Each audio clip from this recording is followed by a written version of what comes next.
A radio talk show host like me, I worry about the FCC knocking on my door, coming in to have a conversation with me because I'm afraid I've said something naughty on the air. They're going to yank me. But the FCC does a lot more than just chase down right-wing radio hosts like me. They also pay attention to focus on and regulate the kind of communications devices we use in this country. And last week, the FCC did something very, very good. Joining us now to discuss it is the Commissioner of the FCC, hope I'm not in trouble, Brendan Carr. Mr. Commissioner, thanks for joining us. Good to be with you. Always great to see you, Larry. So you decided, your body, the FCC, decided to ban the sale and also use of Huawei and ZTE equipment. What exactly does this mean? Yeah, so starting a couple years ago at the FCC, we started to take an appropriately strong approach to the threat posed by communist China. And we started with some pretty good steps. For instance, we cut off federal subsidies to Huawei, ZTE, and similar spy gear. And that went a long way in terms of creating disincentives for carriers to purchase that gear and insert it in their networks. Wait, hold on. I got to pause you there. We had federal subsidies for the use of this equipment made by some of the richest companies in the world that works hand in glove with our, let's call them adversaries in Beijing. Why on earth were we providing federal tax subsidies for these guys in the first place? Yeah, you're right. It's a great question. So the system is actually called universal service. And the idea is we provide federal subsidies to rural internet providers so they can build in areas where there's no private sector business case. I see. And communist China saw that and took advantage of it, and they were selling into those carriers that obtained those subsidies. So what we did was we cut off those subsidies in terms of their ability to be used for Huawei, ZTE, and that had the practical effect of really going a long way to stop this gear from being inserted. But there was a loophole that I identified about a year or so ago, which is that even though we cut off federal subsidies, we at the FCC would continue to review and approve that exact same gear. So if an entity wanted to use their own private dollars to do it, they could do that. In fact, we were approving thousands of applications from Huawei, ZTE, and similar entities, including security cameras produced by entities like Hikvision, Hytera, and WMAL. So what we engaged in at the FCC recently is we stopped that. You know, again, there's really no piece of electronics that you can use in this country without an FCC approval. We've now said going forward, we're not approving any more of that gear based on the national security concerns. Now, you know, as a free marketeer, I love the idea of multiple manufacturers being able to compete. I think that ends up helping the consumer in the long run. So if that company happens to be from China or the Philippines or Ghana, that's fine. If it's good equipment and I want to buy it, I should be able to buy it. So why shouldn't I be able to buy equipment, or for that matter, my municipality, my city, be able to ramp up their communications servers with equipment from Huawei or ZTE? Well, you're right. We love competition and we love multiple different providers competing for business, but there's one overarching concern there, which is national security. And so if the gear that's attempting to be sold into the United States operates as spy gear, then we step in at the federal level and say we got to take that decision out of the hands of the government. For instance, we had a lot of state governments that were continuing to buy Huawei gear, and so that's why we needed to step in at the federal level. So what is there a concern that it could be used as spy gear, or do we have any documented evidence that, embedded into these systems that the Chinese companies are selling here in America are the very real spy concerns that you at the FCC has?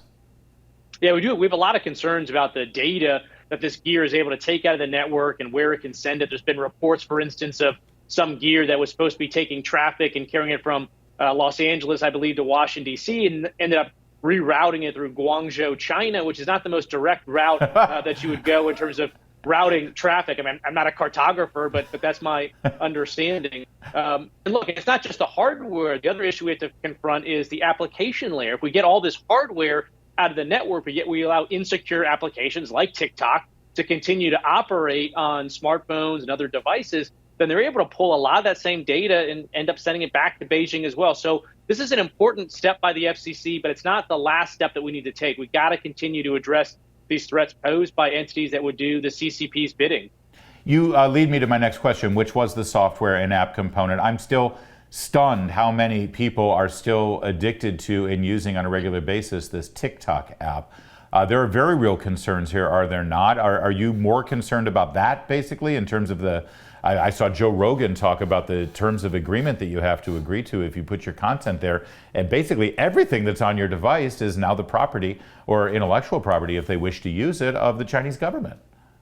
Yeah, TikTok is pretty scary stuff. I mean, you take Democrat Senator Mark Warner, the chair of the Senate Intel Committee. He's a person that gets very serious classified briefings every day, and he has said publicly that it's TikTok that scares the dickens out of him. And it's for several reasons. One, it's all this data that can be pulled off your phone, search and browsing history, keystroke patterns, potentially biometrics, including face prints and voice prints, and all that can be sent back to Beijing.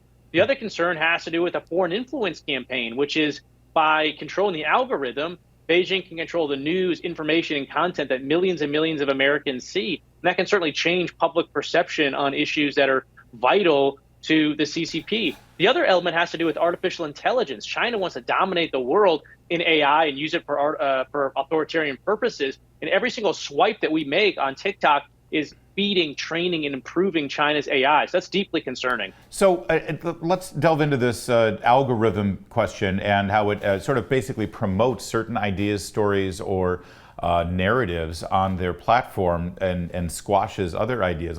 Every single time we do a topic on the transgender phenomenon, and we talk about young people who get caught up in sort of the social aspect, the social viral aspect of the transgender agenda, they all say the same thing. It was so big on TikTok. And when I went to TikTok and I came out as transgender or gender binary, I got all this affirmation. Is that an accident? Or could that be something that is actually being manipulated from Beijing? Yeah, there's a concern that TikTok is operating as China's digital fentanyl. And one way that it operates is they show very different content to kids in China than they do in the US. In China, there's an app called Douyin, which is sort of the sister app to TikTok that is allowed to operate there. And there, that application shows kids museum exhibits, science experiments, right, educational materials.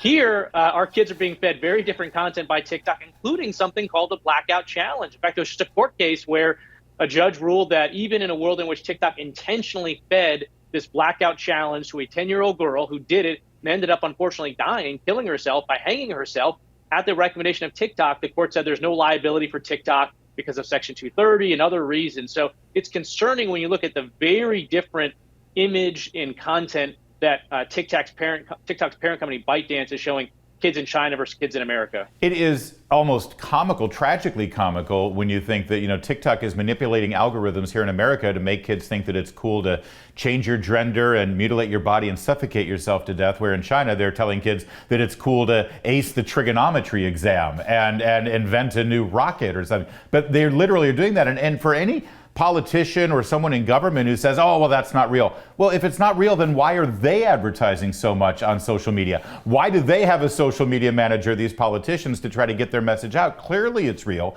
and it is influential. Have you had any pushback, Mr. Commissioner, as you try to get a hold of this and actually fix the problem here? Who's pushing back against you? Yeah, it's good. It's a good point. The issue right now is housed within the Treasury Department. There's a group there called CFIUS, Committee on Foreign Investment in the U.S. They've been examining TikTok's national security threat for a couple of years now, unfortunately, and it's time for them to land the plane and make a final decision. As best we can tell, there is a number of competing considerations in the Biden administration. You tend to have economic agencies that want to keep good relationships with China. You've got national security entities that do believe we need to take tough action. In fact, FBI Director Chris Wray just said a couple weeks ago in congressional testimony that the FBI has serious concerns with TikTok. But there's a third element, that's what you pointed to, which is political. A lot of politicians believe that being on TikTok is good for them to reach young voters. So I think this is very much a live debate inside the Biden administration. But from my view, it's a basic IQ test. Do we trust communist China by allowing it to continue to operate this type of application?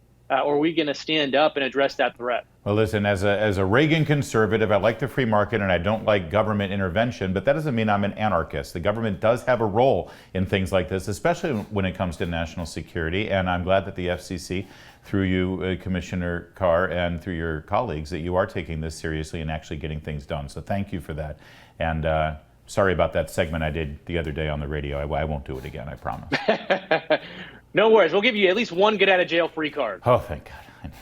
More to come on O'Connor Tonight.